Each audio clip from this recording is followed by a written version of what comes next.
औज़ुबिल्लाहिमिनश्शैतानिर्रजीम बिस्मिल्लाहिर्रहमानिर्रहीम अस्सलामु अलैकुम वरहमतुल्लाहि वबरकातुहू। कैसे हैं जी तमाम दोस्त?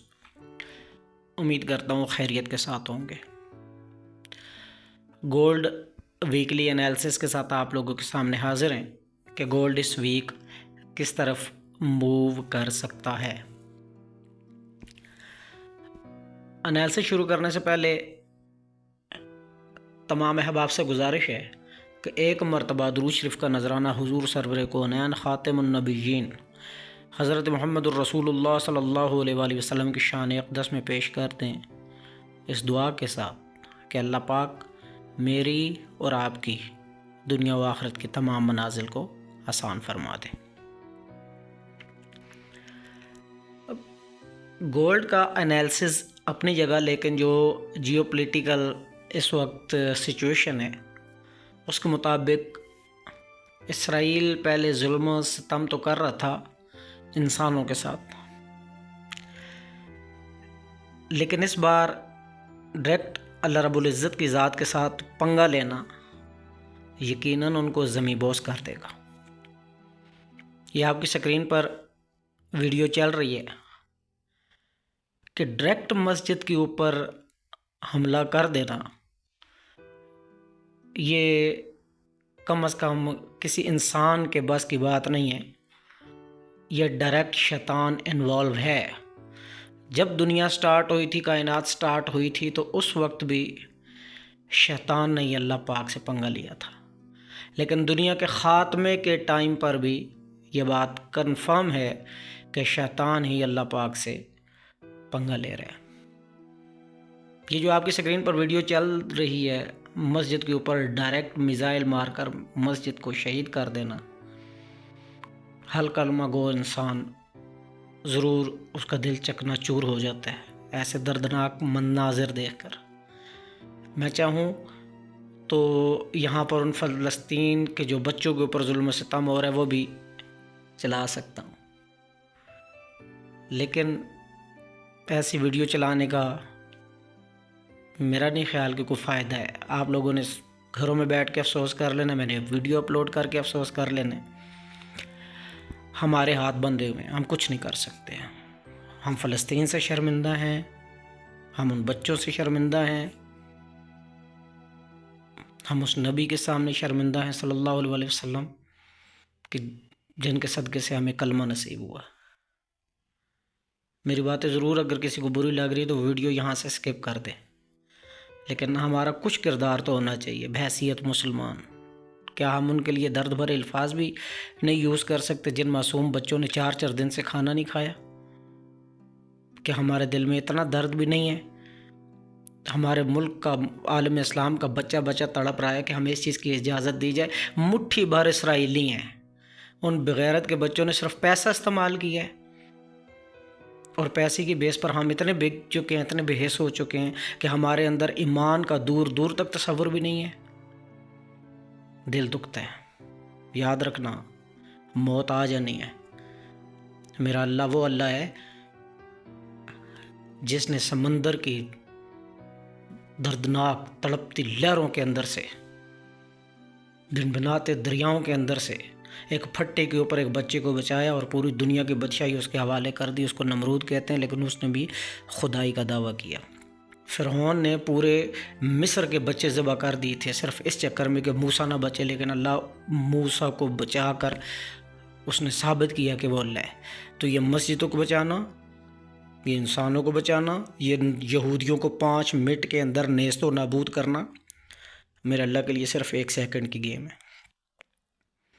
लेकिन अल्लाह ये देखना चाहता है कि जो मेरे नाम का खाते हैं, जो मेरे ऊपर ईमान रखते हैं, जो मेरे कुरान को तर्जमों के साथ पढ़ते हैं और बड़ी बड़ी महफ़िलों में तजिए तजर्बे और पतन क्या कुछ शेयर करते हैं, क्या उनके साथ अमल की भी कुछ बात है या नहीं है? अमल से ज़िंदगी बनती है, जन्नत भी जहन्नम भी। ये खाकी अपनी फितरत में न नूरी है न नारी है। मैं बात को लंबा नहीं करता, चलते हैं अपने एनालिसिस की तरफ। मेरे पास ओपन है मंथली चार्ट। मंथली चार्ट पे अगर आप यहाँ पर देखें, ये ऊपर ये उसने एक पेन बार बनाई है मंथली चार्ट पे। ये उसने एक पिन बार बनाई है। मंथ अभी चल रहा है, अगर ये इसी तरह डाउन आती है और अपने इस एरिया में आती है, वो एरिया कौन सा बनता है इसका, अपने इस एरिया में आती है और ये 2252 का बनता है। लेकिन ये 2252 का एरिया बनेगा कैसे, ये हम एनालाइज करते हैं। मैं इस चार्ट को थोड़ा सा जूम कर लेता हूँ और यहाँ पर एक ट्रेंड लाइन लगाता हूँ।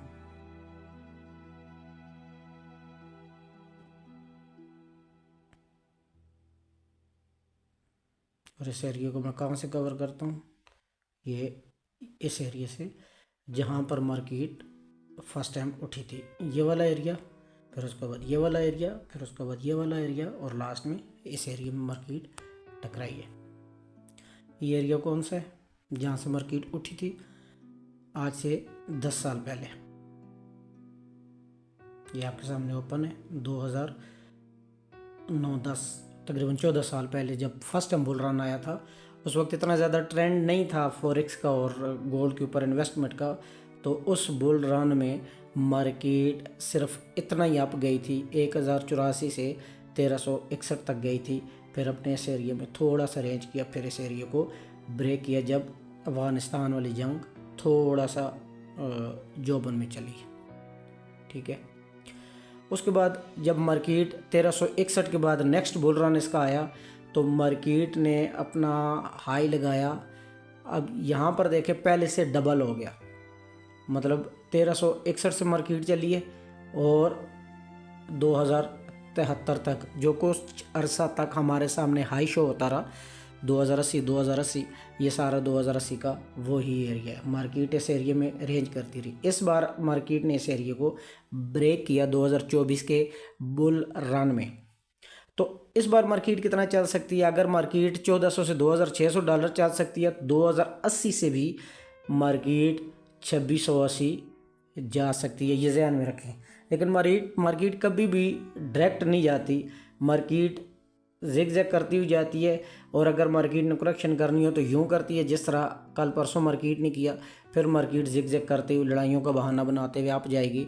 लेकिन आपके माइंड में जो फिगर होना चाहिए वो 2680 हर सूरत में होना चाहिए कि मार्केट इस बुल रन में 2024 के अंदर अंदर अपना ये एरिया हर सूरत में लगाएगी। ये चीज़ें साथ साथ चलते चलते आपको अपग्रेड करते रहेंगे इंशाल्लाह। तो अभी हम वीकली एनालिसिस कर रहे हैं, तो पहले हम इसको मंथ को देख लेते हैं कि मार्केट ने ये जो रिजेक्शन बनाई है ये पिन के ऊपर से ये वाली, हम यहाँ पे एक और ट्रेंड लाइन लगाते हैं, यहाँ पे एक पैरेलल चैनल बनाने की कोशिश करते हैं कि मार्केट किस किस एरिया में वापस आ सकती है। तो पहला एरिया जो मार्केट का बन रहा है ये, इसका ताल्लुक भी डायरेक्ट वीक के साथ है। हम वीक पे चले जाते हैं और वीक के अंदर देख लेते हैं कि वो एरिया कौन सा बनता है कि जहाँ तक मार्केट की पॉसिबिलिटी है कि मार्केट आ सकती है। इस वीक के अंदर मार्केट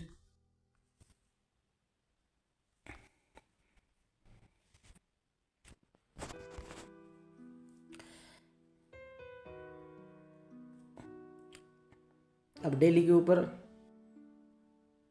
ऊपर एनालिसिस करते हैं। मंथ के बाद आपके सामने ओपन है डे 1 का चार्ट। डे 1 में अगर आप देखें तो मार्केट एक ऐसी पोजीशन के अंदर है जहां पर ये सेलिंग कन्फर्मेशन शो कर रही है, लेकिन इसके लिए ज़रूरी है कि मार्केट अपने इस एरिया से नीचे क्लोजिंग दे और वो एरिया है 2330 से नीचे मार्केट कोई भी डेली क्लोजिंग दे दे इस वीक के अंदर, तो आपका जो नेक्स्ट टारगेट रहेगा वो आपका नेक्स्ट टारगेट रहेगा पहले नंबर पे आएगा। मार्केट कोई भी डेली क्लोजिंग अगर 2330 से नीचे देती है, डेली क्लोजिंग 2330 से नीचे दे तो आपका पहला टारगेट होगा 2300 और आपका दूसरा टारगेट होगा 2260। यहाँ तक चीज़ समझ आ गई, 2300 और 2260। इस वीक में आपने प्लान क्या करना है, तो हम चलते हैं मज़ीद छोटे टाइम फ्रेम के ऊपर, H4 के ऊपर हम चलते हैं। और H4 पे अगर हम जाकर देखें, यहाँ पर हम एक ये लगा लेते हैं ट्रेंड लाइन।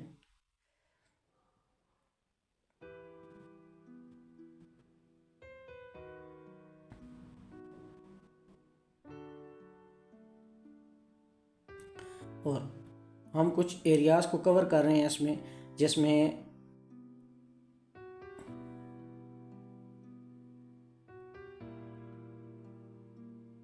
ये वाला एरिया हो गया, ये एरिया हो गया, ये एरिया हो गया। और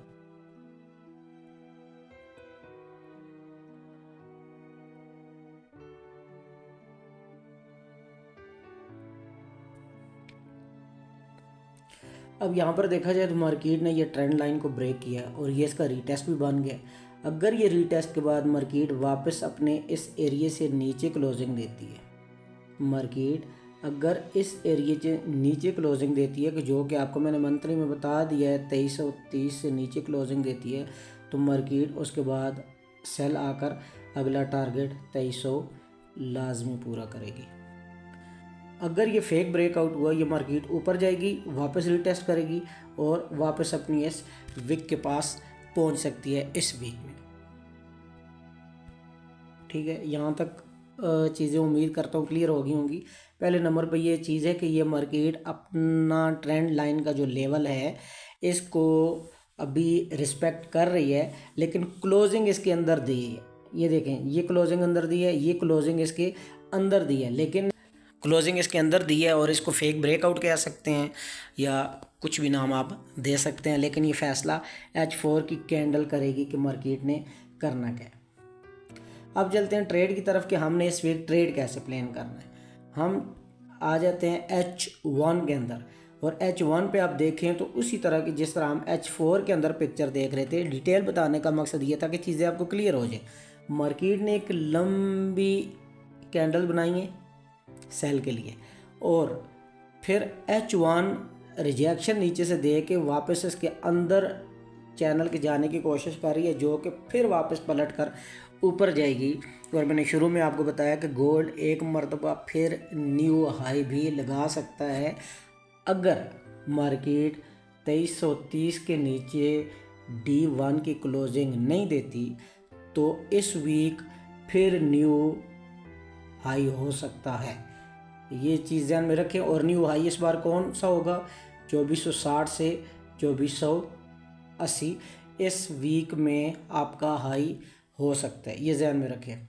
अगर ये हाई नहीं लगता तो मार्केट को चाहिए कि इस ट्रेंड का नीचे ब्रेक करे और स्पेशली 2330 का एरिया ब्रेक करे। इस वीक आपने प्लान क्या करना है? अब यहाँ पर प्लान समझिए कि इस वीक में आपने प्लान क्या करना है। इस वीक में आप क्या करेंगे कि आपने ये हम एरिया लगा लेते हैं, ये वाला,